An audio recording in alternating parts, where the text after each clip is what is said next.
জ্বলন্ত অগ্নিকুণ্ড ক্যারিবীয় অঞ্চল। এক অঘোষিত যুদ্ধ শুরু হয়েছে ভেনেজুয়েলা আর মার্কিন যুক্তরাষ্ট্রের মধ্যে। মার্কিন যুদ্ধ জাহাজের ওপর ভেনেজুয়েলার 2 যুদ্ধ বিমান উড়ে যাওয়ার পর আরও তেতে উঠেছেন ডোনাল্ড ট্রাম্প। ভেনেজুয়েলার সাথে লড়তে পুয়ের্তো রিকোতে 10টি F-35 যুদ্ধ বিমান পাঠাচ্ছে যুক্তরাষ্ট্র। ক্যারিবিয়ান অঞ্চলে ওয়াশিংটনের সামরিক শক্তি বৃদ্ধির উদ্দেশ্যেই ট্রাম্প যে এমন সিদ্ধান্ত নিয়েছেন সেটি স্পষ্ট।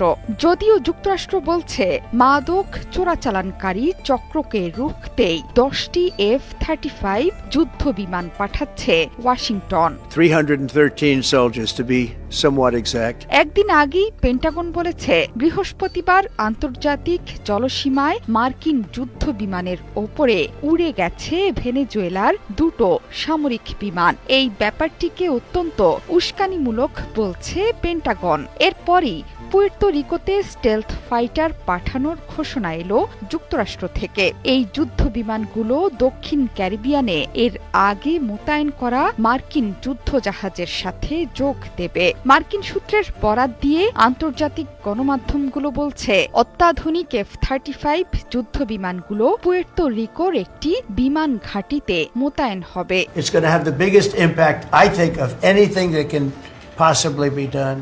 পুয়ের্তো রিকো একটি মার্কিন ক্যারিবিয়ান দ্বীপাঞ্চল। এর জনসংখ্যা 30 লাখের বেশি। 10টি F-35 যুদ্ধ বিমান আগামী সপ্তাহের শেষের দিকে ওই অঞ্চলে পৌঁছাবে বলে জানা গেছে। বর্তমানে সেখানে অবস্থান করছে 7টি মার্কিন যুদ্ধ জাহাজ এবং একটি পারমাণবিক শক্তিচালিত দ্রুত আক্রমণকারী সাবমেরিন। সেই সাথে আছে 4500 নাবিক ও মেরিন সেনা। মঙ্গলবার ক্যারিবিয়ানে সন্দেহভাজন মাদকবাহী নৌকা উড়িয়ে দেয় মার্কিন বাহিনী। সেই ঘটনায় প্রাণ যায় 11 জনের। এই ঘটনায় ওয়াশিংটনের বিরুদ্ধে বিচার বহির্ভূত হত্যাকাণ্ডের অভিযোগ তুলেছে মাদুরো সরকার। Y que su apellido Trump se manche de sangre por los siglos de los siglos.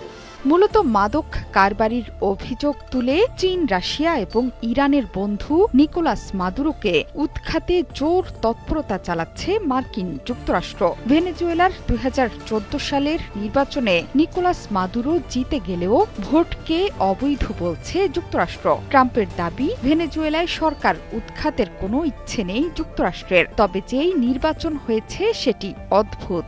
Fue informada de la concesión de licencias para seguir sus operaciones en Venezuela. ক্যারিবীয় অঞ্চলে মার্কিন সামরিক উপস্থিতি বৃদ্ধির পর জোরে সোরেই যুদ্ধের প্রস্তুতি নিচ্ছেন নিকোলাস মাদুরো। বিশাল মিলিশিয়া বাহিনী নিয়ে যুদ্ধের তোড়জোড় চলছে তেল সমৃদ্ধ এই দেশটিতে। এর বাইরে দেশটিতে বর্তমানে 3,40,000-এর মতো সামরিক সদস্য আছে। মাদুরো বলেছেন যদি আক্রান্ত হন তাহলে অবিলম্বে সশস্ত্র সংগ্রামের পথে হাঁটবে দেশ। Con sangre suramericana, caribeña, con sangre venezolana. ভেনেজুয়েলার কাছে 80-র দশকে মার্কিন যুক্তরাষ্ট্র থেকে কেনা 15টি F-16 যুদ্ধ বিমান আছে।